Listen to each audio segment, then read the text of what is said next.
एक सुनसान रात थी। राइस्टर और ज्ञान भाई मूवी देखकर बाइक से घर जा रहे थे। तभी अचानक तेज बारिश होने लगती है। ज्ञान भाई घबरा कर बोला, अरे राइस्टर, कुछ दिख ही नहीं रहा भाई। तभी सामने से एक ट्रक सीधा उनकी तरफ आता है। ज्ञान डर के बाइक को मोड़ता है और दोनों एक पुरानी हवेली के गेट के अंदर घुस जाते हैं। राइस्टर ने सांस लेते हुए कहा, भाई बाल बाल बचे, बारिश बहुत तेज है, चल थोड़ी देर यहीं रुकते हैं। फिर दोनों हवेली के अंदर जाते हैं, लेकिन अंदर एक अजीब सा सन्नाटा था। राइस्टर ने इधर उधर देखा और बोला, भाई मुझे जोर से लगी है, तू रुक, मैं अभी आया। फिर वह हल्का होने जाने लगता है, लेकिन जैसे ही थोड़ा आगे बढ़ा वह तुरंत रुक गया, क्योंकि कहीं से बहुत हल्की सी रोने की आवाज सुनाई दे रही थी। उसे अब डर लग रहा था, लेकिन वह फिर भी धीरे धीरे उस आवाज की तरफ बढ़ता गया। चलते चलते वह एक पुराने कमरे के सामने जा खड़ा हुआ और जो अंदर देखा उसका होश उड़ गया। बारिश रुक चुकी थी। ज्ञान भाई चिल्लाए, ओए राइस्टर, बारिश रुक गई है, चल निकलते हैं। फिर दोनों घर की तरफ निकल पड़े, लेकिन ज्ञान को कुछ अजीब लगा, पर अंधेरी रात में उसने ज्यादा सोचा नहीं।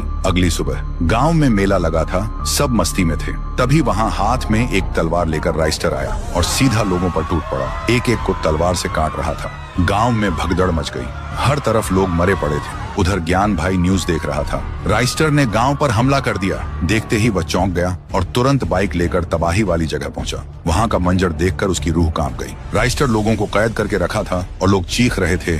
ज्ञान बोला, ओ ये राइस्टर पागल हो गया है क्या? ये सब क्या कर रहा है? तभी वह राइस्टर अपने असली रूप में आता है, एक काला राइस्टर, और कहता है, तेरा दोस्त अब खत्म हो चुका है, अब इस दुनिया पर शैडो रेल्म का राज होगा, और हंसने लगता है। ज्ञान समझ गया ये उसका दोस्त नहीं, कल रात हवेली में कुछ तो हुआ था जो उसे पता नहीं था। फिर ज्ञान ने बाइक उठाई और सीधा हवेली की तरफ निकल पड़ा।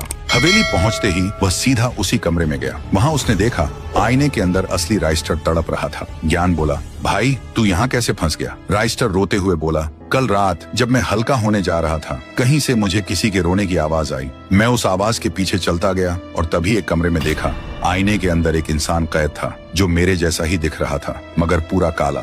वह मुझे बोल रहा था, मुझे बचाओ, मैं बाहर नहीं आ पा रहा। मैं पहले ही डरा हुआ था, ऊपर से मुझे जोर से भी लगी थी। हड़बड़ी में मैंने आईने की तरफ हाथ बढ़ाया और उसी पल अंदर वाला काला राइस्टर बाहर आ गया और मैं आईने के अंदर चला गया। फिर काला राइस्टर मेरा रूप लेकर तेरे पास गया था और अब मेरा शरीर काला पड़ने लग रहा है। ज्ञान भाई बोला, फिक्र मत कर भाई, मैं हूं ना। फिर ज्ञान भाई ने वहां पड़ी लोहे की रॉड उठाई और पूरी ताकत से आईने पर वार किया।